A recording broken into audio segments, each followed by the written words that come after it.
I hope कि आने हम सब अंतों तक हम कैसे कि हम बेस्ट है। Okay, anyway thank you so much अब आने के लिए। सो पैस्टर आज नहीं है ऑब्वियसली, इसलिए आप देख रहे होंगे खड़े, और उसके बाद राकेश भाई का भी एक संदेश होगा।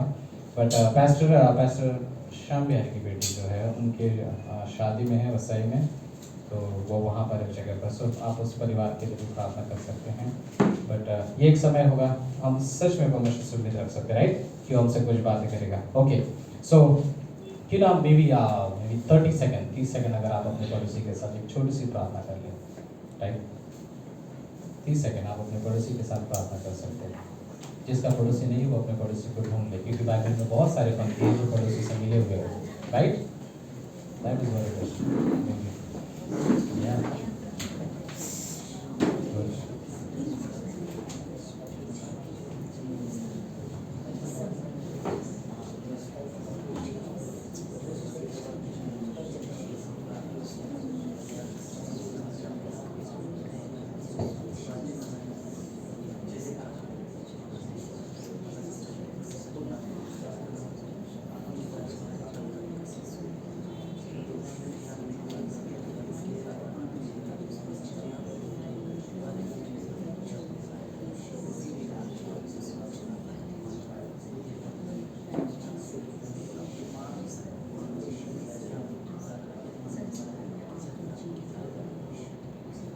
थैंक यू परमेश्वर शाम के लिए, थैंक यू आप उस समय के लिए God, आपके उस तबों में, आपके उस भवन में परमेश्वर आप हमसे मिलोगे, हम जानते हैं आप हमसे बातें करोगे। इस समय पवित्र है परमेश्वर, आपके इस पवित्र ठहराए हमारे शब्दों को, हमारी बातों को, संदेशों को, हमारी आराधना को आप स्वीकार करना और धन्यवाद देते प्रभु यीशु मसीह कि आपके उस बलिदान की वजह से आज हम यहाँ पर एकत्रित हैं। धन्यवाद हर एक चीज़ों के लिए जो आपने हमारे जीवन में किया है परमेश्वर। धन्यवाद हमें बचाने के लिए, चुनने के लिए, हर कार्य के लिए, इस जगह पर एकत्रित करने के लिए, कलीसिया में लाने के लिए, अपनी आवाज़ हमें सुनने के लिए मदद करते हो परमेश्वर। धन्यवाद हर बातों के लिए। हमारे पास भले इस संसार में चीज़ें हो ना हो परमेश्वर, हम जानते हैं आप में हमारे पास सब कुछ है परमेश्वर। थैंक यू फिर से समय के लिए, संदेश को आपके हाथों में सौंपते हैं। ये प्रार्थना प्रभु यीशु के नाम से करते हैं, आमेन आमेन। ओके, सो जिस विषय में मैं बात करना चाहूँगा एक छोटे समय के लिए, वो है इफिसियों का पहला अध्याय। ओके, इस अध्याय पर या फिर कुछ पंक्तियों पर पैस्टर ने कुछ दिन पहले बातें की थी, और फिर एक विषय जिसके बारे में मैं सच में आपके साथ शेयर करना चाहता हूँ, वो यहाँ पर कुछ पंक्तियों में आप पाओगे, तीसरी पंक्ति में और उसके आने वाले पंक्तियों में। एक एक पंक्ति के ऊपर मैं शायद कुछ क्षण बात करूंगा, लेकिन हर एक विषय जो होगा, आई थिंक हमारे विश्वासी जीवन के शुरुआत से, जब हम विश्वास करते हैं और एक जीवन का जो शुरुआत होता है, उस अनंत के जीवन की जो शुरुआत होती है हमारे विश्वास के क्षण से, उस समय से हमारा एक जीवन अब बदल चुका है, राइट। एक जीवन है जो अब अलग सा ठहरा गया है, एक अंधियारे के राज्य से अब आप उजाले के राज्य में लाए गए हो, और जो कि इतना ट्रांसफॉर्मेशन होता है, इतना बदलाव हो रहा है इस जगह पर। कुछ चीजें हैं जो परमेश्वर हम सभी के साथ बांटना चाहेगा। ओके, सो इफिसियों का अध्याय जो कि पौलुस ने almost I think second missionary journey के जो मिशन यात्रा कर रहा था उसके अंत में, और तीसरे मिशनरी जर्नी में उसने लगभग एक तरीके से इफिसियों में उसने कहीं ज्यादा समय बिताया था। और उसके बाद ये जो एक लेटर है मानो एक तरीके से बहुत ही व्यक्तिगत तरीके से है। बाकियों में वो कुछ चीजें सिखा रहा है उन्हें, बड़ी जगह पर भी वो कुछ चीजें उन्हें बताता है। अगर आप इफिसियों की पुस्तक को देखो तो ये जो पूरा पुस्तक है, लगभग आप कहोगे कि 3 शब्दों में आप इसे एक्चुअली कह सकते हो, पूरा का पूरा पुस्तक। इसमें 6 अध्याय हैं। सो जो पहले अध्याय और दूसरा अध्याय जो है, ओके, वह हमारे पोजीशंस के बारे में कहता है, हमारी पदवी के बारे में। ओके, हम कौन है, हमारे भीतर परमेश्वर ने कौन सा काम किया है और हमारे लिए उसने कौन से कार्य किए। सो पहले अध्याय में आप ज्यादातर देखोगे कि आपके लिए कौन से कार्य किए गए, दूसरे अध्याय में हमारे भीतर है, तीसरा अध्याय, चौथा और पांचवा अध्याय, ये 3 अध्याय जो है वो हमारी चाल चलन के विषय में कहता है। ओके, सो पहले 2 अध्याय है जो वो ये दिखाता है कि फर्स्ट आप ये जानो कि आप कौन हो। ओके, आपने विश्वास कर लिया है, अब यीशु मसीह पे आप विश्वास कर रहे हो, बट अब समझने की जरूरत है कि मैं मसीह में सच में कौन हूं। ओके, क्योंकि हम कई बार वैसा जीवन जीते हैं जो शायद अविश्वासी के समान हो, भले ही हम विश्वासी के राज्य में, राइट, भले ही हम विश्वास के द्वारा जीते हैं, बट कई बार हम उन लाभों को समझ नहीं पाते जो उस लाभ को जो मसीह के साथ रिश्ते के द्वारा आया है, राइट? उस लाभ को,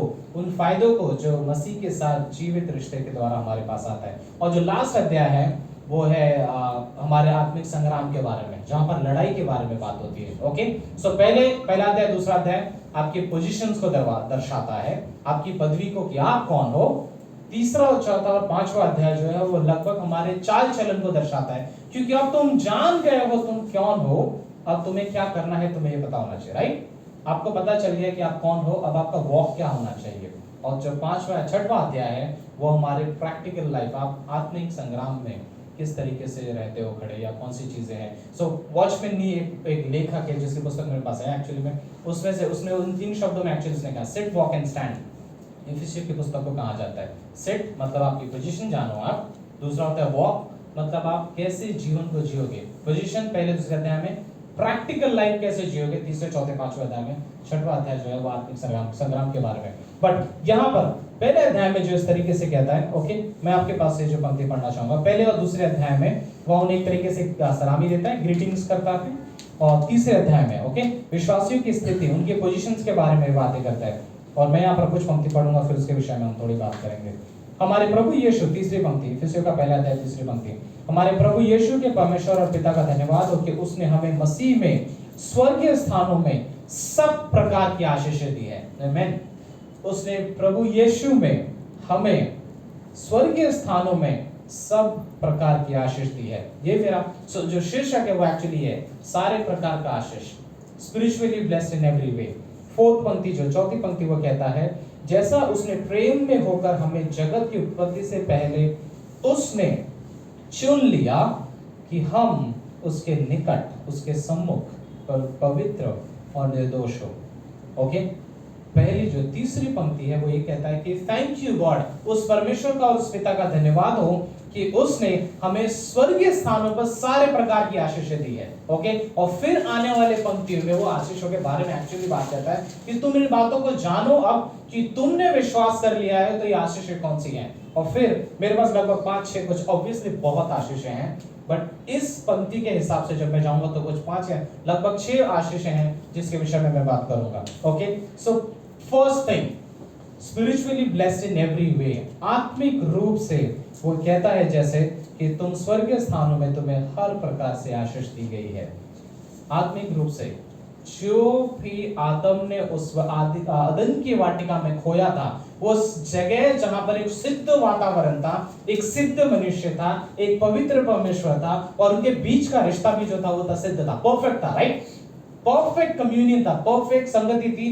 परमेश्वर सुबह के समय या फिर होते ना एक शाम के समय जब इवनिंग कूल होता है या मॉर्निंग के टाइम पे वो आएगा उसके साथ और उसके साथ संगति करेगा। एक परफेक्ट रिश्ता था, और फिर उस परफेक्ट रिश्ते में एक संगति थी, और आदम जानता था कि ये चीज जो है उसे एक तरीके से वो जीवित है आत्मिक रूप से।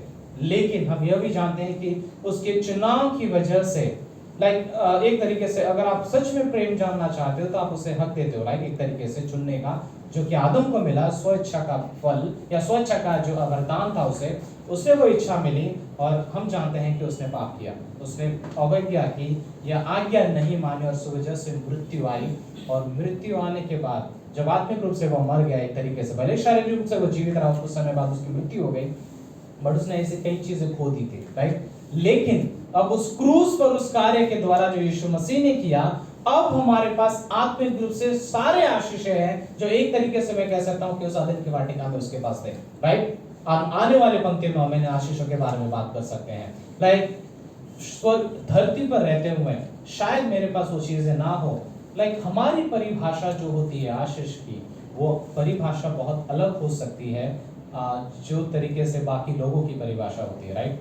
एक तरीके से परमेश्वर जैसे आशीष कहना चाहेगा, शायद मैं उसे आशीष ना कहूं। मैं कहूंगा आशीष होना बैंक में बैंक बैलेंस होना है, एक घर होना, एक गाड़ी होना, चीजें होना, वो हमारे लिए बड़ा आशीष होता है। बट कई बार परमेश्वर कहेगा अच्छा हुआ तुझे मैंने उस जगह नौकरी से निकाला, क्योंकि तेरे लिए आशीष वो थी। शायद उस जगह पर मैं बलवंत ना होता, शायद उस जगह पर मेरा पुराना पापी स्वभाव आता या कार्य करता, वो उसके लिए ब्लेसिंग था, परमेश्वर के लिए।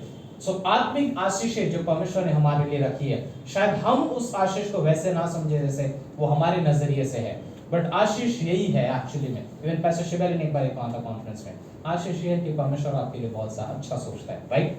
परमेश्वर हमारे लिए अच्छा सोचता है, he thinks for my well-being, वो मेरे लिए बेस्ट चाहता है, इसीलिए वो हमारे लिए सब कुछ करना चाहता है। अब आने वाली पंक्ति में, ओके, सो आत्मिक आशीष कौन सी है?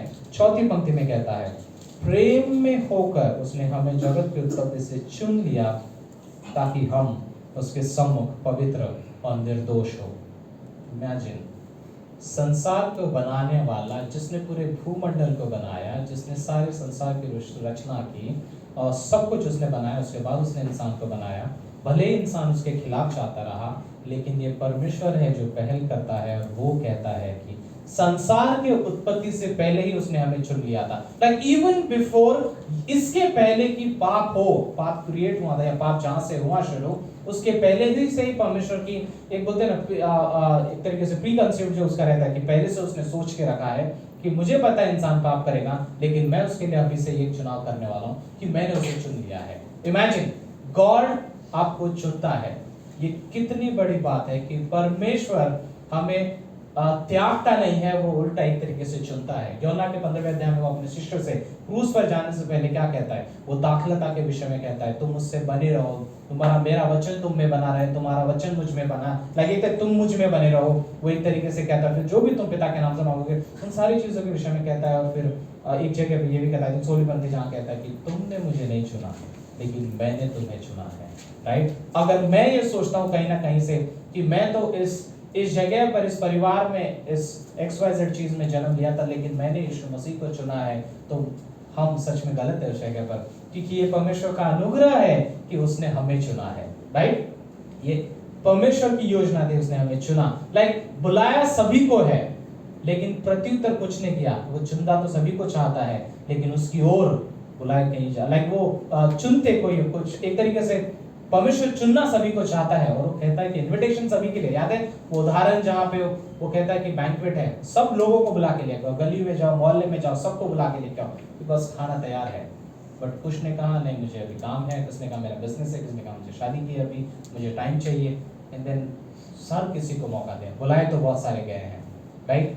लेकिन परमेश्वर है जिसने हम सभी को चुना है। हम इस जगह पर कह सकते हैं परमेश्वर ने मुझे चुना है, राइट, लाइक गॉड ने हमें चुना है। ये कितनी अद्भुत बात है कि उसका कि परमेश्वर आप में इंटरेस्ट रखता है, या परमेश्वर मुझ में दिलचस्पी रखता है।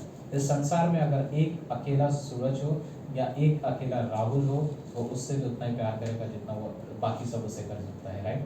कितना अद्भुत है कि परमेश्वर का प्रेम हम कलीसिया के बीच में महसूस कर सकते हैं, लेकिन उसका प्रेम हम अकेले कमरे में भी महसूस करते हैं, जहाँ पर हम उसके सामने आते हैं। बहुत डिफरेंट है वो, राइट। परमेश्वर हमें लोगों के बीच में छूना जानता है, और वो यह भी जानता है कि उसे अकेले में कैसे छूना है, कहाँ पर उसे प्रोत्साहन की जरूरत है और कहाँ पर उसे आगे बढ़ाने के लिए हिम्मत की जरूरत है। आमीन। परमेश्वर ने हमें चुना। 5वीं पंक्ति में वही कहता है, सो फर्स्ट ब्लेसिंग, उसने हमें चुना, राइट। परमेश्वर ने हमें संसार से चुना है। और 5वीं पंक्ति में वो दूसरी आशीष के विषय में यहाँ पर कहता है, ओके। सो यहाँ पर जो दूसरी आशीष है वो इस तरीके से कहता है 5वीं पंक्ति में कि अपनी इच्छा के सम्मति के अनुसार हमें अपने लिए पहले से ठहराया कि यीशु मसीह के द्वारा हम उसके लेपालक पुत्र हो, राइट। दूसरा वर्ड जो है यहाँ पर लेपालक, मतलब एक तरीके से अडॉप्टेड, राइट। याद है पास्टर रैप सेशन में कुछ दिनों पहले कवर किया था, उसने अडॉप्ट किया है। सो फर्स्ट जो आशीष थी वो थी, मैं सर एक्चुअली में इंग्लिश में लिखता हूँ तो एक इंग्लिश में शब्द होता है अपॉइंटेड। पहला जो आशीष था वो था अपॉइंटेड, चुने गए हो आप। जो दूसरा शब्द है वो भी ए से आता है, वो है अडॉप्टेड, उसने हमें गोद लिया है, ओके। इमेजिन, यहाँ पर ये कहता है सिंपल शब्द में, अगर हमारे हिंदी के अनुसार हम कहें, यीशु मसीह के द्वारा हम उसके एक गोद लिए हुए पुत्र हैं। इमेजिन, उसने हमें सिर्फ चुना नहीं, बट चुना है अब एक परिवार का हिस्सा बनने के लिए, और वो हिस्सा है लाइक एक तरीके से अडॉप्शन कर लिया उसने ना। जिस तरीके से ये पंक्ति लिखी गई थी जिस समय में, उस कालावधि को अगर हम पढ़ें या उस बैकग्राउंड को अगर हम समझें, तो अडॉप्शन के एक्चुअली दो मेथड्स होते थे, दो प्रोसेस होते थे, दो प्रक्रियाएं थी, जहां पर अगर आप किसी को गोद लेते हो तो आपको ये दो प्रक्रिया पूरी करनी होंगी। सो आजकल हम जैसे कहते हैं गोद लिया, हम सोचते हैं कि ठीक है किसी के बच्चे को अपना मान के स्वीकार कर लिया आपने, बट उस समय में दो चीजें थी। सो जो पहला था वो था कि उसके जो स्वाभाविक माता पिता है या जो उसका नेचुरल फादर या मदर है उनसे अलग करना। सो उनसे अलग करने के लिए उसे कीमत चुकानी पड़ती थी। ओके, सो उसको एक रैंसम, एक पैसा देना पड़ेगा। ओके, अगर वो उसे गोद लेना चाहता है, सो आप उसके नेचुरल फादर से उसे अलग करोगे एक कीमत चुकाकर। सो ये फर्स्ट प्रोसेस है। दूसरा जो कार्य है वो ये है कि जब वो तुम्हारे घर में आ जाता है, अब तुम्हारे पुराने पिता का तुम्हारे पर कोई अधिकार नहीं है, अब तुम उस नए पिता के अधीनता में जीवन जियोगे। इन अ सेंस एक समय के बाद पिता का जो भी है वो सारा का सारा आपका होने वाला है, राइट? इसीलिए तो वो लीनिएज को, कारण क्या होगा, क्यों अडॉप्ट करते हैं? क्योंकि उनका जो रेस है, जो जाति है, वो आगे बढ़ती रहे एक तरीके से, राइट? सो फर्स्ट चीज कि आपने कीमत चुकाई है उसे गोद लेने के लिए। दूसरा, आपने उसे एक अधिकार भी दे दिया है।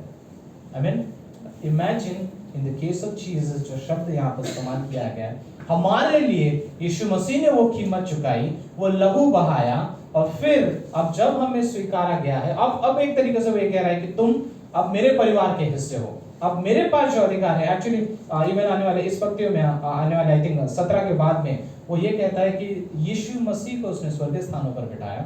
और इवन आने वाले पंक्ति में दूसरे अध्याय की 6 में जहाँ पर वो ये भी कहता है कि उसने हमें, आई थिंक 6वीं पंक्ति है, स्वर्गीय स्थान, 6वीं पंक्ति, मसीह यीशु में उसके साथ उठाया और स्वर्गीय स्थानों में उसके साथ बिठाया। हम मसीह के साथ उठाए गए, अब उसके साथ बिठाए गए हैं। इमेजिन, अब हम मसीह में हैं और अब हम उसके उस पुत्र के एक हिस्सा है, लाइक उस फैमिली के एक हिस्से हैं। इमेजिन कि आपको एक्सेप्ट किया है या अपॉइंट किया, आपको चुन लिया, आप चुन के आप एक परिवार के हिस्से हो। कभी भी आपने अगर देखा होगा, जब आपको पता चलता है कि कोई बड़ा आदमी है, उसके पास बहुत धन दौलत है, और बाद में ये पता चलता है कि अरे पता है इसको गोद लिया गया है, पता है पहले इंप्रेशन क्या आएगा, काश हमें भी कोई ले लेता है ऐसे गोद, राइट? एक तरीके से सच में लगेगा काश हम भी इस तरीके से इस परिवार में होते। बट ऑब्वियसली मैं सिर्फ एक जोक के जैसे कह रहा हूँ इसे, लेकिन क्या हम यह नहीं जानते कि हम परमेश्वर के परिवार के हिस्से हैं? उसने अपने अपने पुत्र समझकर, उसने पुत्र कहकर उसने हमें गोद ले लिया है। वी आर अडॉप्टेड, अब हम उसके परिवार के एक हिस्से हैं। एंड देन अब हमारे पास एक मिरास है जो स्वयं परमेश्वर ने हमें दी है, राइट? एक तरीके से इमेजिन, आप सोचो एक कितनी अद्भुत बात है कि परमेश्वर ने हमें गोद लिया है, हम लेपालक पुत्र हैं, हम उसके इस परिवार का हिस्सा है, उसने हमें चुना है। आमीन। तीसरा जो 6वीं पंक्ति में भी कहता है कि उसके अनुग्रह की महिमा की स्तुति हो जिसे उसने हमें उस प्यार के साथ सेंट में दिया। ओके, एक्सेप्टेड, एक्चुअली हमको उसके द्वारा, लहू के द्वारा छुटकारा। ओके, यहाँ पर एक्चुअली हिंदी में थोड़ा अलग है, उस अनुग्रह की महिमा की स्तुति हो जिससे उसने हमें उस प्यार में सेंट में कर दिया। नाउ अंग्रेजी में बड़ा अच्छा लगता है इसे सुनने में। सो पहला है कि अपॉइंट किया, दूसरा ये था कि उसने अब हमें अडॉप्ट किया है, अब तीसरा ये है कि उसने हमें बिलवेड कहा है, एक्सेप्टेड इनटू द बिलवेड बोलते हैं एक तरीके से अंग्रेजी में, कि अब तुम्हें ना हम हमारे शब्दों में कहें तो तुम्हें प्रिय मानकर, लाइक आप फेवरेट बन चुके हो आप उसके। इमेजिन आप एक फेवरेट हो। ये अगर इस चीज को आप जानना चाहते हो, इमेजिन एक उड़ाऊ पुत्र की उस कहानी को भी अगर आप देखते हो, इट्स लाइक भले ही उसने कुछ भी किया है, ओके, भले हम पहले की कहानी को ना जाने भी तो भी, लेकिन जब ये जानते हैं कि उसने अपने सारे धर्म को कुकर्म में उड़ाया, सारी गलतियां की, सारे पाप किए, लेकिन जब पिता उसके पास आता है तो ये पिता की खुशी ज्यादा बड़ी थी कि वो अपने बेटे को एक्सेप्ट करता है और उसे ऐसे ट्रीट करता है मानो यही फेवरेट है। बड़े वाले के लिए पता नहीं कब उसने पार्टी दी होगी, पता नहीं कब उसने क्या किया रहेगा, लेकिन जब छोटा वाला आता है, ये पिता की खुशी थी, ये जाहिर करना कि ये मेरा फेवरेट है, इन अ सेंस, राइट? जब वो एक्सेप्ट करता है, ये पिता की खुशी थी कि वो आता है तो कहता है कि इसको रिंग दो, इसको कपड़े दो, इसके लिए अच्छा भोजन बनाओ और एक तरीके से दावत रखो क्योंकि मेरा बेटा मिल चुका है मुझे।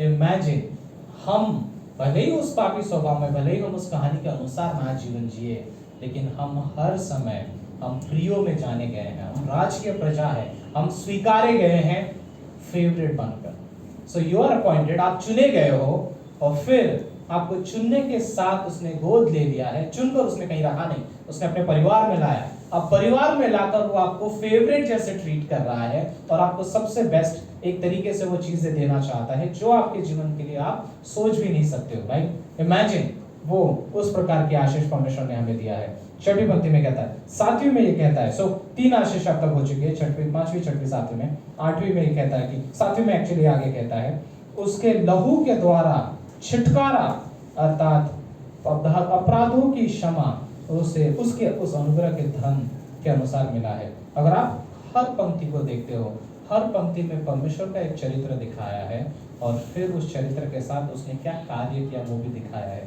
राइट? हर पंक्ति में आप देखोगे, प्रेम में होकर चुना, चौथी पंक्ति में। पांचवी में बोलता है अपनी इच्छा से हमें अडॉप्ट किया। छठी में बोलता है अनुग्रह से हमें एक्सेप्ट किया, बिलावड में, प्रिय जाना।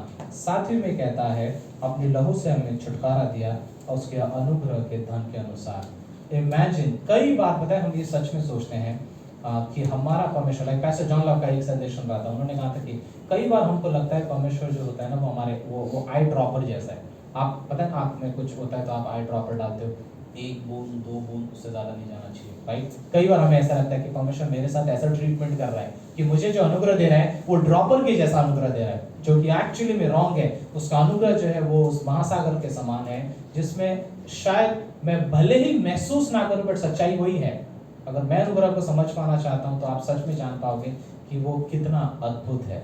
अनुग्रह, लाइक जिस चीज के मैं लायक नहीं हूं, जिस चीज के मैं योग्य नहीं हूं, परमेश्वर मुझे उन चीजों को देता है, वही तो अनुग्रह है। उसके अनुग्रह के द्वारा, जो फिफ्थ यहाँ पे जो चौथी आशीष है, उसने अनुग्रह के द्वारा हमें छुटकारा दिया। लाइक इमेजिन, वही वाला एक तरीके से उदाहरण, अडॉप्ट करते वक्त उसने एक कीमत चुकाई और उसने कहा अब तुम आजाद हो। अब आजाद हो एक तरीके से उस बंधुआई से जो पाप का था, अब तुम आजाद हो चुके हो, लेकिन अब हम इस आजादी को अपने अनुसार जीने के लिए नहीं, लेकिन मसीह के अनुसार जीने के लिए इस्तेमाल करते हैं, right? That is what it is. वो आजादी जो परमेश्वर सिर्फ और सिर्फ परमेश्वर देता है। हम जानते हैं, जो विश्वास करते हैं कि ये आजादी किसी और चीज में नहीं, ये आजादी संसार में नहीं, ये आजादी इस यहाँ के पीने के दारू में या चीजों में नहीं, ये आजादी किसी भी नशे में नहीं है, लेकिन ये आजादी एक जो है वो अनंत की आजादी है, एक क्षण के लिए नहीं, लेकिन परमेश्वर ने हमें अनंत के लिए आजाद कर दिया है।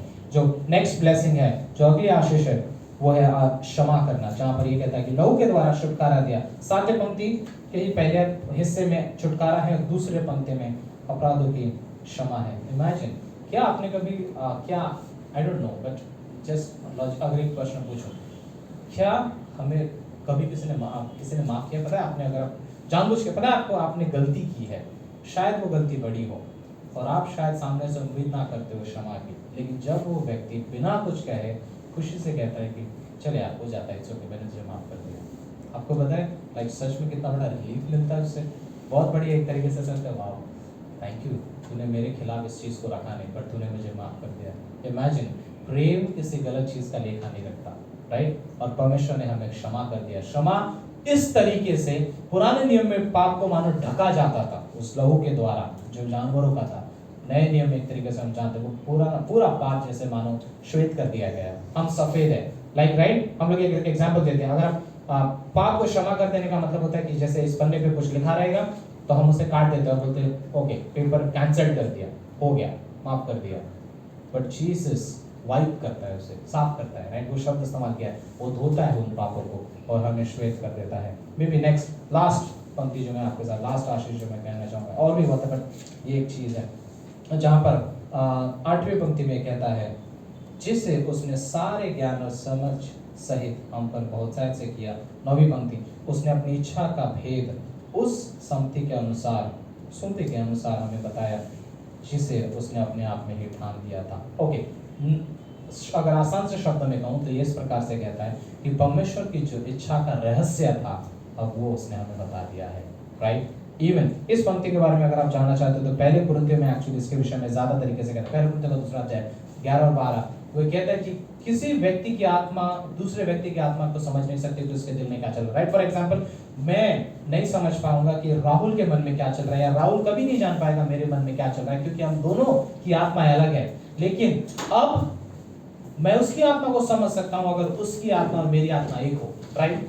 अब हमारे पास जो पवित्र आत्मा है वो है, और वो स्वर्ग से पवित्र आत्मा हम पर आ चुका है। अब मैं परमेश्वर के विचारों को बड़े आसानी से समझ सकता हूँ, और क्योंकि अब हमारे पास मसीह का मन एक तरीके से दिया गया है, राइट।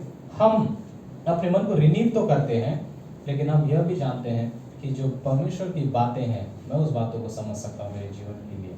कई बार अगर आप समय बिताते हो, और जैसे कि हम जानते हैं आप सब बिताते भी हैं, कि परमेश्वर के सम्मुख वो कई बार आपसे वो बातें कहता है जो शायद संसार के किसी कोने में कोई साइकियाट्रिस्ट, कोई व्यक्ति या कोई सबसे बुद्धिमान व्यक्ति भी आपसे ना कह सके। लेकिन सिर्फ आप बाइबल के कुछ पन्नों को खोलते हो और क्या होता है, परमेश्वर आपसे कुछ बातें कहता है, अपनी इच्छा को दर्शाता है, राइट। और वो कहता है मैं भी तुझे वेट करना चाहिए, या फिर वो कहेगा मैं तुझे दूंगा, बट धीरज करो।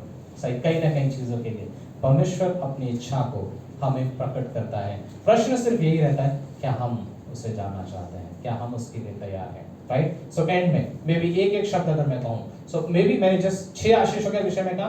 पहला जो था मैंने एक तरीके से अंग्रेजी में लिखा, बट पहला वाला जो था चुनना, राइट, अपॉइंटेड, उसने हमें चुन लिया है। दूसरा जो था कि अडॉप्टेड, उसने हमें गोद ले लिया है। तीसरा एक्सेप्टेड, उसने हमें स्वीकार कर लिया है एक फेवरेट के जैसे। जो चौथा तो था कि उसने हमें छुटकारा दिया, रिडीम्ड। और पांचवा जो था कि उसने हमें माफ किया है, उसने हमें पापों की क्षमा दी है। और छठवा, अब उसने हमें अपनी इच्छा को दर्शाया है। अब वो आपसे कहना चाहता है, अगर आप विश्वासी हो तो आपसे वो बात करना चाहता है और कहना चाहता है कि तुम्हें कैसा जीवन जीना है। सिर्फ एक चीज़ जो मैं लास्ट में कहना चाहूँगा, तीसरे पंक्ति के पहली पंक्ति में कहता है, एक्चुअली पहले दूसरे अध्याय में जैसे मैंने कहा कि वो आपकी पदवी के बारे में बात करता है, तीसरे अध्याय की पहली पंक्ति वो क्या कहता है, इसी कारण पौलुस जो तुम अन्य जातियों में हूँ, यदि तुम सुना हो तो तुम्हें मुझे दे। Okay, this is what it is. चौथी पंक्ति, sorry, first second and third जो है पदवी के बारे में। So first second and third actually पदवी का है। फोर्थ अध्याय की पहली पंक्ति, सो मैं जो प्रभु में बंधुआ हूँ तुमसे विनती करता हूँ कि जिस बुलाहट से तुम बुलाए गए हो उसके योग्य चलो। वो एक्चुअली में कह रहा है तुम अब अपनी आशीषों को जान गए हो, तुम वैसा जीवन जियो जिसके लिए परमेश्वर ने तुम्हें बुलाया है। यह आता है 4 चरण का जीवन, जहाँ विश्वासी का जीवन हम जीते हैं। एंड सेकंड थिंग, हम उससे जुड़े रहते हैं। इन आशीषों को जानते हुए हम उससे जुड़े रहते हैं और हम कहते हैं परमेश्वर आपने हमें इस जगह पर लाया है, अब हम आपके द्वारा अपना जीवन चलाना चाहते हैं, राइट। आमीन, थैंक यू। राकेश भाई का स्वागत करते हैं।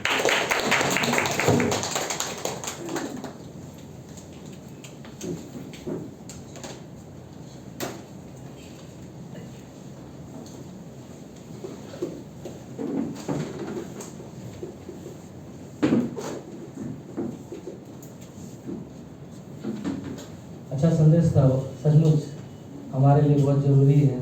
और मैं जब इस संदेश को सुन रहा था, लिख रहा था कई चीज़ों के बारे में, हमारा परमेश्वर ये यहाँ पर बस हो गया। आज का संदेश यहीं पर एंड होना चाहिए और इन आशीषों के बारे में हम है ना सोच सकते हैं। सचमुच कई चीज़ों के बारे में मैंने लिखा। रियली परमेश्वर इन आशीषों से परमेश्वर हमें ब्लेस करता है ना, उसका अनुग्रह है जो हमें हम सबको है ना, वो अनुग्रह के द्वारा हम सभियों ने पाया।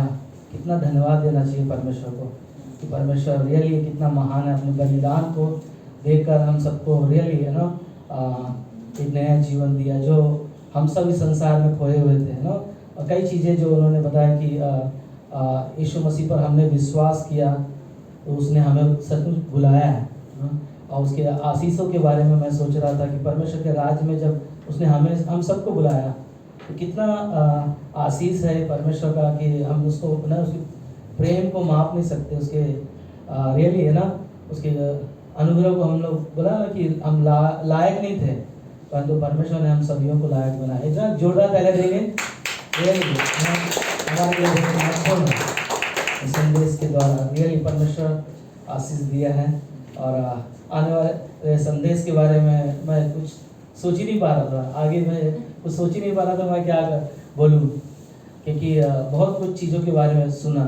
मगर एक चीज़ हम लोग देखते हैं कि ना बाइबल में कि परमेश्वर का प्यार पूरा ना बाइबल में भरा हुआ है, और वही है हम लोगों को ना आज यहाँ पर इकट्ठा किया और उन बातों को सुन पा रहे हैं जो हम कभी सोच नहीं सकते थे। और रियली पास्टर हमारे बीच में नहीं है, और रियली पास्टर ने जो हम लोगों को एक अवसर दिया कि परमेश्वर के वचन के द्वारा हम मनन करें, परमेश्वर की बातों को सुने, जाने और एक दूसरे के साथ हम संगति करें, और ये हमारे लिए बहुत महत्वपूर्ण है।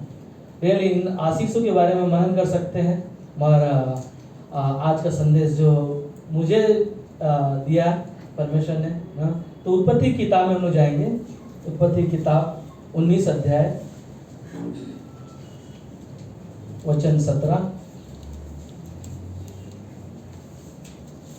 क्यों ना हम लोग वचन पढ़ने के लिए हम लोग खड़े हो सकते हैं परमेश्वर की महिमा के लिए। जब एक संदेश हम लोग सुनते हैं तो दूसरे संदेश के लिए अपने आप को तैयार करने के लिए, आदर करने के लिए परमेश्वर के लिए। उत्पत्ति का 19 अध्याय वचन 17 और 26, इन दोनों वचनों से हम लोग बात करेंगे। 19 अध्याय उत्पत्ति का 17 वचन। और ऐसा हुआ कि जब उन्होंने उनको बाहर निकाला तब कहा, अपना प्राण लेकर भाग जा, पीछे की ओर न ताकना और तराई से भर में न ठहरना, उस पहाड़ पर भाग जाना, नहीं तो तू भी भस्म हो जाएगा। 26 में, लूत की पत्नी ने जो उसके पीछे थी दृष्टि फेर के पीछे की ओर देखा और नमक का खंभा बन गई। आइए हम प्रार्थना करें इन वचनों के लिए। प्रभु यीशु, आपके सामर्थ्य नाम में, सृष्टि को बनाने वाले परमेश्वर, आपके पवित्र नाम में हम मांगते हैं इस समय के लिए, इस उपस्थिति में जो आपने हम सभियों को यहाँ पर रखा है। रियली हमारे हृदय को आप तैयार करें और पवित्र आत्मा के द्वारा हम सभियों से बातें करें। सिर्फ वचन को हम सुनने वाले नहीं, परंतु आपके वचन पर चलने वाला भी बनाना। सचमुच पवित्र आत्मा हम सब की अगुवाई करे। यीशु आपके नाम में मांगते हैं, आमीन। हम बैठ सकते हैं। हम सभियों के पास परमेश्वर का वह आशीष है जो परमेश्वर की बातों को हमने सुना, और है ना, और भी कई आशीषें हैं परमेश्वर की। मगर रियली परमेश्वर का आशीष हमारे लिए है ना भरा हुआ है। और रियली सचमुच जो परमेश्वर इस समय जो हम लोगों ने संदेश के बारे में सुना, और इन वचनों के बारे में ना, जो ये संदेश मैंने जो इस वचन को जो मैं पढ़ रहा था, और 19 अध्याय का 15 से 26 तक मैं पढ़ रहा था। आप लोग उसको पढ़ सकते हैं घर पे जाके, 15 से 26 तक पढ़ सकते हैं। और इस वचन में जाने से पहले इसका पीछे का जरा मैं हिस्सा आप लोगों को बताना चाहता हूँ, क्योंकि हम लोगों ने पढ़ा है, शायद हमको पता है, मगर इस संदेश में जाने से पहले पूरा उस कहानी को हम लोग जान पाएंगे। क्योंकि अब्राहम की इस कहानी से शुरू हुआ। अब्राहम और लूत, अब्राहम को परमेश्वर ने चुना और ना उस परमेश्वर के पीछे चलने के लिए, तो साथ साथ में लूत भी ना उसके साथ में चला। और उसके बाद में उन दोनों के बीच में जब ना उन्होंने देश को चुना लूत ने, और वो लूत ने जो देश को चुना वो समोर और अमोरा ना, सदोम और अमोरा जो शहर था, और उस शहर में ना लूत का पूरा परिवार वहाँ रहता था। और वहाँ पर बहुत सारे पाप था, बहुत सारी बुराइयां थी। उसके कारण परमेश्वर ने अब्राहम को ना पहले संदेशा भेजा, और उस संदेश के द्वारा अब्राहम को जो पता चला कि ना उस शहर नष्ट होने वाला है, और अब्राहम ना उस सवाल पूछता है कि अगर 50 होते तो आप उसको क्या क्षमा करते शहर के लोगों के लिए। और परमेश्वर ने बोला हाँ। अगर 45 होते तो बोला हाँ। 40 होते। आखिरी में ना अब्राहम 10 तक आया, और परमेश्वर बोला एक भी जन होता है तो वहाँ पर है ना उस देश को नष्ट नहीं करता।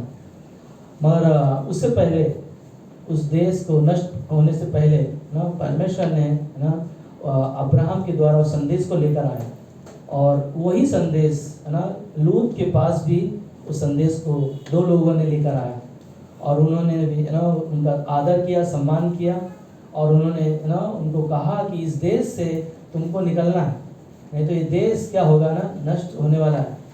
और परमेश्वर का ये ना चेतावनी है। और वो सोच नहीं पा रहे थे कि हम कैसे यहाँ से निकले, क्या होगा क्या नहीं होगा। और परमेश्वर ने जो कहा है वो कार्य को हमें करना चाहिए। और जैसे है ना हम संदेश को सुना वो आशीष के बारे में, और आशीष हमें हम सबको चाहिए, परंतु परमेश्वर की आज्ञा का पालन करना हमारे लिए बहुत ही महत्वपूर्ण है। और हम आज्ञा पालन नहीं करते हैं तो सचमुच इन वचनों के द्वारा जिस प्रकार परमेश्वर ने यहाँ पर इस वचन को कहा 17 में कि और ऐसा हुआ कि जब उन्होंने उनको बाहर निकाला तब कहा अपना प्राण लेकर भाग जा ना। सबसे पहले प्राण ना, इंसान का शरीर तो एक दिन खत्म हो जाएगा, और हमारे अंदर जो परमेश्वर का आत्मा है ना, उसको कहता है लेकर भाग और पीछे की ओर ना ताकना ना।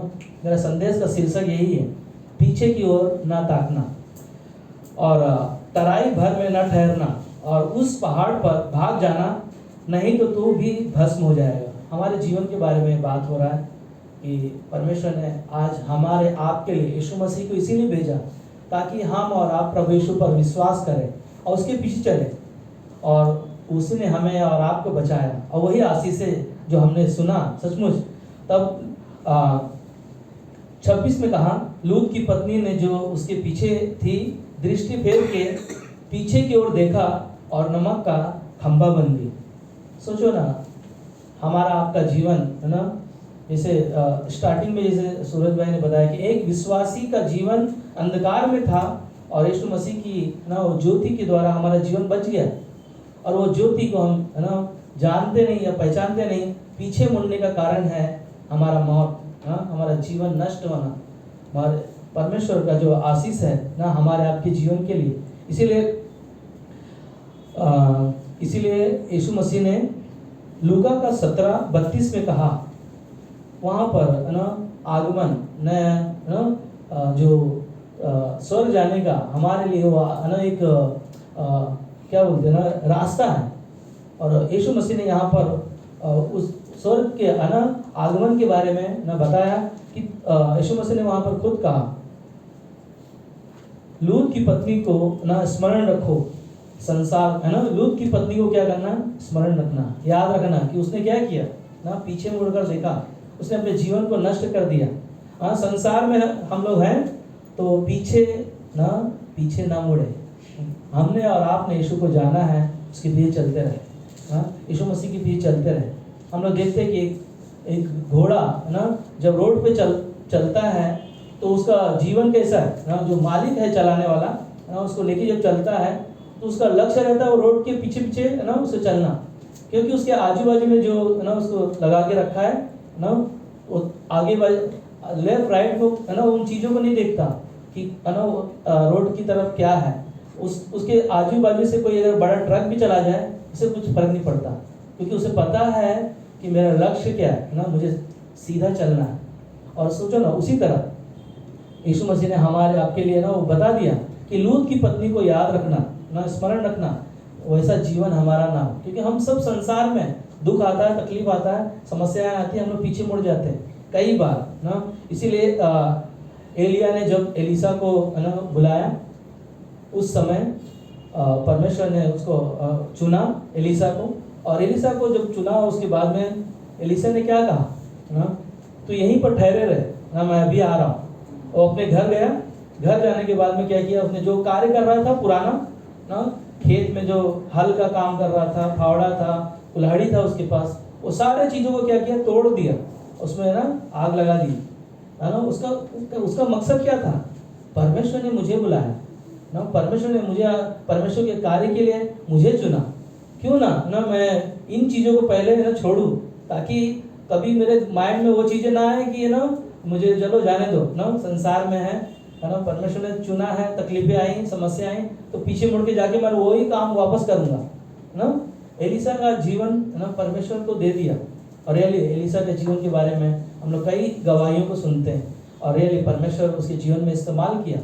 और पिछले रैत में पास्टर से हम लोग सुन रहे थे ना, वो एलिसा की हड्डियाँ ना मुर्दों को छूने से क्या हो गई ना, मुर्दा जिंदा हो गया। क्या बात है ना, कितना परमेश्वर हमारे जीवन को ना आशीष से भरा हुआ है। जो मुर्दा ना मरा हुआ है उससे भी परमेश्वर ना कार्य कराता है।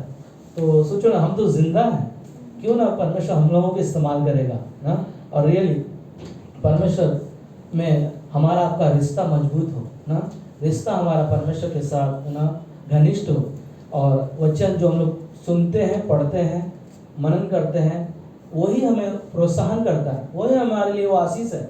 कभी हम निराश होते हैं, है ना, वही चीज़ें हमारे लिए उत्साहित करता है। इसीलिए एक बार मैं मेरी खुद की गवाही के बारे में सोच रहा था ना। एक बार मेरे पास है ना अचानक एक फ़ोन आया और मैं प्रचार कर रहा था। प्रचार के बाद में मुझे फ़ोन आया कि आज के बाद है ना आपको ये जगह पर नहीं जाना है। और मैं सोच रहा था कि परमेश्वर, मैं तेरे वचन को मैंने प्रचार किया, और वो वचन कौन सा था? याकूब का किताब का ना कहता है कि तू जब नाना प्रकार की परीक्षा से गुजरे तो अपने जीवन में आनंद की बात समझना। और वही प्रचार है ना मेरे लिए था ना, मैं लोगों के लिए प्रचार किया, मगर वो संदेश मेरे लिए था। जब मेरे जीवन में तकलीफें आई, परमेश्वर ना उन वचनों के द्वारा हमें संभालता है। इसीलिए हमारा रिश्ता परमेश्वर के साथ मजबूत हो। हम सब लोग जो है ना वचन को सुने और परमेश्वर की आवाज़ को जाने ना। सैमुएल ने परमेश्वर की आवाज़ को सुना और कहा, क्या कहा ना, बोल तेरा दास सुन रहा है ना। हम सब परमेश्वर के बेटे बेटियां हैं। परमेश्वर को हम बोल सकते हैं, हाँ परमेश्वर बोल, मैं तेरे कार्यों के लिए इस्तेमाल होना चाहता हूँ। परमेश्वर हम सभी को इस्तेमाल करता है, हम सभी को है ना अपने कार्यों के लिए इस्तेमाल करता है। इसीलिए रोमियो का 8:13 में कहता है, क्योंकि यदि तू शरीर के अनुसार दिन काटोगे तो मरोगे, यदि आत्मा से देह की क्रियाओं को मारोगे तो जीवित रहोगे ना। हमारे आपके अंदर जो आत्मा है ना, परमेश्वर का आत्मा है। वह शरीर जो है ना, शरीर दुर्बल है, कमज़ोर हो रहा है कई चीज़ों के बारे में ना। हमारा शरीर काम नहीं करता है, मैं परमेश्वर का वचन हम लोगों को उठाता है। परमेश्वर का वचन जीवित है ना। यीशु मसीह का वचन कहता है हमारे पाँव के लिए दीपक, हमारे मार्गों के लिए उजाला वही बनता है ना। इसीलिए कई चीज़ें है ना हम लोग बाइबल में भी देखते हैं। हम यीशु मसीह पर विश्वास करते हैं तो पीछे जाने के लिए बहुत सारे रास्ता है, मगर यीशु मसीह ने कहा ना कि लूत की पत्नी को स्मरण रखना, जो आगमन में ना आने वाले दिनों में, आने वाले राज्य में जो आप इस्तेमाल होने वाले हो, उस राज्य में हम सब जाने वाले हैं। कहीं ऐसा ना हो ना हम लोग पीछे चले जाए। और लूका की किताब में 9:57-62 तक अगर पढ़ेंगे, वहाँ पर ना कई लोगों के जीवन में बहाने हैं, विश्वासी जीवन में ना। यीशु मसीह के चेले वहाँ पर क्या किया, यीशु मसीह के पीछे चलने के लिए कहा, तो उसने क्या कहा ना, अभी मेरे पिताजी है ना मर गए ना, उनको मुझे क्या करने दो, गाड़ने दो ना। और ये हमारे आपके लिए ना बहाने हैं कि हम कैसे चले ना। और जो मनुष्य हल के ऊपर हाथ रखता है ना, उसे पीछे मुड़ना नहीं चाहिए ना। मतलब कहने मतलब है कि एक बार हम विश्वास किया है, यीशु मसीह को जाना है, तो हमें उसके पीछे चलना है ना। जैसे वो गीत है, यीशु के पीछे मैं चलने लगा ना, मैं कभी ना लौटूंगा ना। ये गीत जो गाने वाला जो उसकी कहानी को अगर हम लोग सुनेंगे, रियली बहुत हम लोग वैसा जीवन नहीं जी सकते है ना। उसने अपने पत्नी को, अपने बच्चों को है ना खो दिया, खुद का जीवन को खो दिया, मगर उसने कहा ना कि मैं ना लौटूंगा ना, मैं ना लौटूंगा। ये गीत रियली हमारे लिए भी वही चीज़ है कि परमेश्वर को पीछे चलना और उसकी महिमा करते रहना। हम लोग देखते कि मिस्र में मूसा ने जब ना 2 लोगों की अगुवाई कर रहा है, वहाँ पर सारे लोगों को लेके जा रहा है, और कई ऐसी चीज़ें है ना उनके जीवन में आई ना। उसने क्या कहा कि हमें क्या मिस्र में कब्रें नहीं थी, यहाँ पर हमें मरने के लिए लेकर आया ना, खाने के लिए नहीं है, कुड़कुड़ा रहे। और कई चीज़ें है ना, कई चीज़ें उनके जीवन में है। परमेश्वर कई ना उनको खारा पानी था, उन्होंने मीठा पानी बनाया। समुद्र जो 2 भाग ना नहीं हो सकता, वो भी परमेश्वर ने किया। कई बार हम परमेश्वर को, आशीष को जानने के बावजूद भी पीछे जाने के बारे में सोचते हैं है ना। वो जीवन मेरा अच्छा था ना, कई बार हम सोचते हैं वो अच्छा था, मगर परमेश्वर ने हमारे लिए जो दिया अद्भुत है ना। हन्ना का जीवन को हम लोग देख सकते हैं, उसने गिड़गिड़ा कर रो कर प्रार्थना किया, पीछे नहीं हटी। कारण है ना परमेश्वर के साथ उसका रिश्ता, परमेश्वर के साथ उसका जीवन, और परमेश्वर ने उसके मुंह मांगा और उसको वर दिया। ये है परमेश्वर के पीछे चलना है ना। और कई बार हम परमेश्वर के पीछे चलते हैं और अपने प्राण शरीर के बारे में बहुत कुछ सोचते हैं। अगर यीशु मसीह हमारे बारे में नहीं सोचता तो स्वर्ग छोड़कर हमारे पास नहीं आता। वहाँ धन्य है, परमेश्वर का ना वचन कहता है, धन्य है वो लोग जो मुझे नहीं देखे फिर भी क्या करते हैं, विश्वास करते हैं। हमारा आपका जीवन परमेश्वर को हम दे रहे हैं, परमेश्वर भी चल रहा है, परमेश्वर का आशीष है ना। और हम लोग देखते हैं 10 कोढ़ी यीशु मसीह के पास आकर है ना चंगाई पाए, और एक है ना पीछे मुड़कर आकर परमेश्वर को धन्यवाद दिया है ना। मैं सोचता हूँ उनमें से हम होंगे है ना। सारे लोग जैसे सूरज भाई ने बोला ना, बुलाया तो सभी लोगों को है ना, मगर आशीष के वारिस और आशीष का जो जीवन है ना हमें और आपके पास है, और परमेश्वर ने हमें बुलाया उसके राज्य में ना, उसकी महिमा के लिए हम सबको इस्तेमाल कर रहा है। और परमेश्वर को हमें धन्यवाद देना हर समय हर पल है ना। और इसीलिए यूहन्ना का किताब में हम लोग 6 अध्याय में हम लोग उस कहानी को सुनते, 5 रोटी 2 मछली से 5000 लोगों को खिलाया। सारे लोग यीशु मसीह के पीछे, भीड़ का भीड़ है ना, पीछे पीछे जा रहा है और चंगाई मिल रहा है, खाने को मिल रहा है ना। यीशु मसीह ने वहाँ पर क्या देखा, लोगों के जीवन को, सब लोग मेरे पीछे आ रहा है, क्योंकि है ना उनको पता है मुझे ना यीशु मसीह से कुछ मिल रहा है, खाने को मिल रहा है, चमत्कार देखने में मिल रहा है ना, फेलोशिप कर रहा है। और यीशु मसीह के मन में आया ना, चलो मैं देखता हूँ इनका विश्वास किस प्रकार है। उन्होंने क्या किया, यीशु मसीह दूसरे गांव चले गए दूसरे दिन, मगर ये लोग ने क्या किया, सबका भीड़ का भीड़ यीशु के पीछे है ना चले आए। और यीशु मसीह का जो शब्द था ना, क्या शब्द था, बहुत अद्भुत शब्द था कि जो मेरा मांस खाएगा, जो मेरा लहू पिएगा ना, वही मेरा शिष्य है।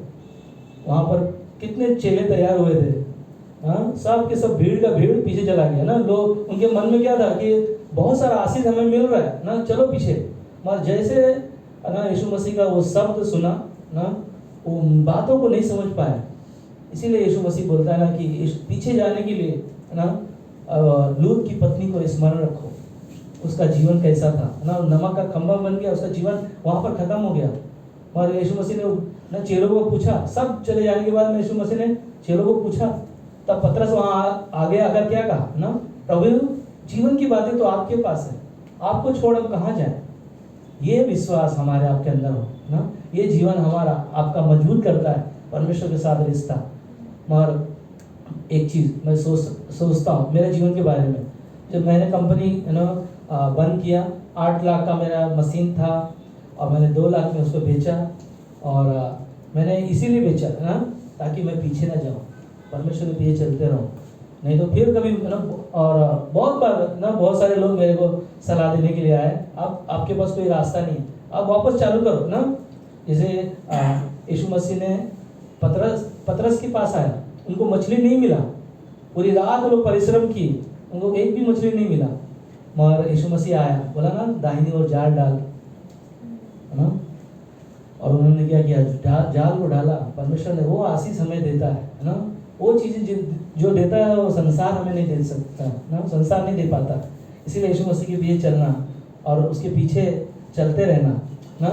और एक सवाल है ना, क्या विश्वास से पीछे हम लोग हट जाते हैं तो क्या स्वर्ग जा सकते हैं, क्या नहीं जा सकते है ना। स्वर्ग हम जाएंगे, मगर उसका इनाम जो हम ना खो जाएंगे, हम ना वो इनाम खो जाएंगे। कितने लोग, कितनी बार हमने पास्टर से सुना है ना, अगर हम प्रभु यीशु मसीह के शिष्य हैं तो यीशु मसीह जब हमें पूछेगा ना, शाबाश मेरे बेटा मेरा बेटी, क्योंकि वो हमें क्या किया ना, अभी हमने सुना यीशु मसीह ने हमें ना अपने कीमती लहू बहा कर हमें और आपको गोद ले लिया ना, हमें आपको एक नया जीवन दिया।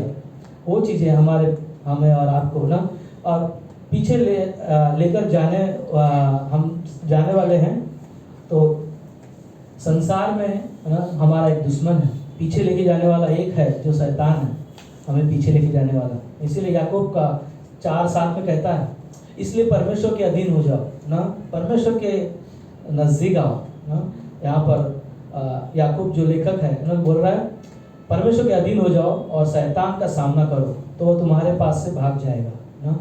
शैतान को कहो मेरे पास से निकल जा ना, मेरे पास से निकल जाने के लिए सबसे पहले ना मेरे अंदर से निकलने के लिए बोलो उसे ना। कई बार हमारे अंदर से आवाज़ आती है पीछे जाने के लिए ना, पीछे लौटने के लिए। इसके लिए हमारे अंदर से उसको ना निकालो बाहर ना। उसके बाद में हमारे घर से निकालो उसे बाहर। कई बार हमारे घरों में ऐसी चीज़ें होती हैं, माहौल ऐसा होता है तो हम निकल नहीं पाते, और शैतान कई बार पुरानी चीज़ों को याद दिलाता है। इसीलिए हमारे अंदर से, हमारे घर से उसे निकालना है। नहीं तो क्या होगा ना, वो हमें बुराई में लेके जाएगा, झूठ में लेके जाएगा, चोरी की तरफ लेकर जाएगा, नशा की तरफ, और कई ऐसे नशा हम लोग करते थे ना, उन चीज़ों को बार बार चीज़ें जो ना वो लेकर आएगा, ताकि हम है ना पीछे की चीज़ों को याद रखें और वो जीवन जिए। मगर यीशु मसीह ने जो कहा ना कि लूत की पत्नी को याद रख ना, उसने अपने आत्मा को खो दिया।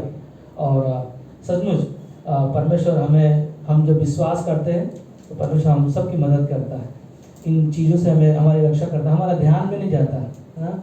इसीलिए दूसरा कुरिन्थियों को चौथा अध्याय वचन 4 में कहता है, उन अविश्वासियों के लिए जिनकी बुद्धि इस संसार के ईश्वर ने अंधी कर दी है, ताकि मसीह जो परमेश्वर का प्रतिरूप है उसके तेजोमय सुसमाचार का प्रकाशन पर है ना चमके।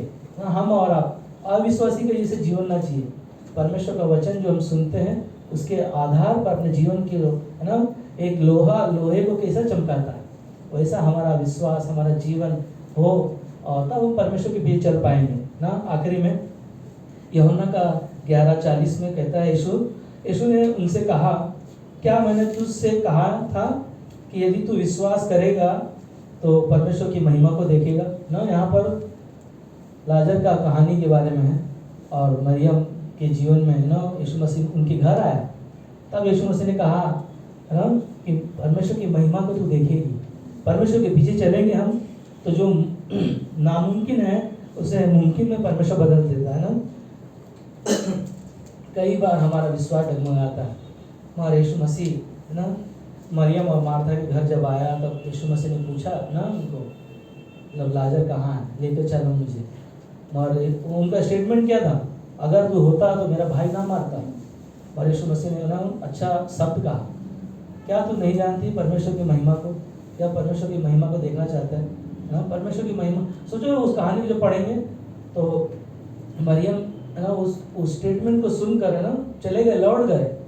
जब यीशु मसीह ने कहा उस पत्थर को हटा, तब ना वो लोग वापस आकर देख रहे हैं ना उस लाजर, उसका भाई जो मरा हुआ है वो जिंदा हो गया है ना। ये विश्वास हमारे आपके अंदर हो तो परमेश्वर हम सबको ना अपने कार्यों में जो हम विश्वास में चलते हैं और रियली उसके पीछे जो चल रहे हैं, परमेश्वर का आशीष हमारे पास है।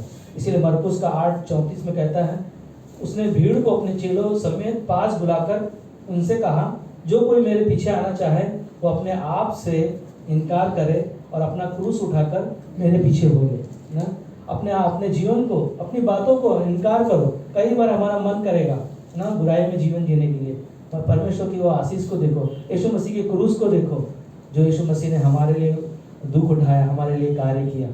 इसीलिए ना पौलुस बोलता है, अपने विश्वास को परखो कि हम विश्वास में है कि नहीं ना। ये हमारे लिए महत्वपूर्ण है, जो परमेश्वर ने ना हमारे लिए जो बलिदान किया, हमारे लिए जीवन जिया, और ये ना यीशु मसीह के पीछे चलना हमारे लिए स्वर्ग का राज्य है। और यीशु मसीह के पीछे चलना परमेश्वर का महिमा से, वो आनंद से भरा हुआ हमारा जीवन, जो परमेश्वर ना, और परमेश्वर हमारे जीवन को देखता है, और परमेश्वर की महिमा जो हम करते हैं, संसार के लोग हमारे जीवन को देखते हैं, और वो जीवन जब हम जीते हैं तो लोग प्रभु यीशु मसीह के ना जीवन को देखते हैं। सचमुच ये इनका जीवन प्रभु का है, जो सच्चाई का जीवन है, और सचमुच हमारा आपका जीवन है ना यीशु के पीछे चलने वाला हो। और इस संदेश के द्वारा हम एक ही चीज़ सीख सकते हैं कि कई लोग हैं हमारे जीवन में पीछे जाने के लिए लेकर आएंगे, और हमें ना इस संदेश के द्वारा, परमेश्वर के वचन के द्वारा आगे बढ़े और परमेश्वर को जाने और अपने जीवन को एक नया शुरुआत करें। क्योंकि आने वाले दिनों में ना दिसंबर महीना क्रिसमस का आ रहा है ना, और उसके बाद में ये साल ख़त्म होगा, फिर नया होगा ना। हर दिन हमारे लिए नया हो ना, उसके पीछे चलने के लिए। आमीन। आइए प्रार्थना करते हैं। हे मेरे महान स्वर्गीय पिता परमेश्वर, परमेश्वर इस वचन के द्वारा, इस संदेश के द्वारा आपने हम सभी से बातें की। सचमुच परमेश्वर यीशु मसीह, आपने हम सभी को उस लूत की पत्नी को स्मरण करने के लिए कहा, ताकि हम आपके उस आगमन को जान पाए जो आपने हमारे लिए स्वर्ग में रखा।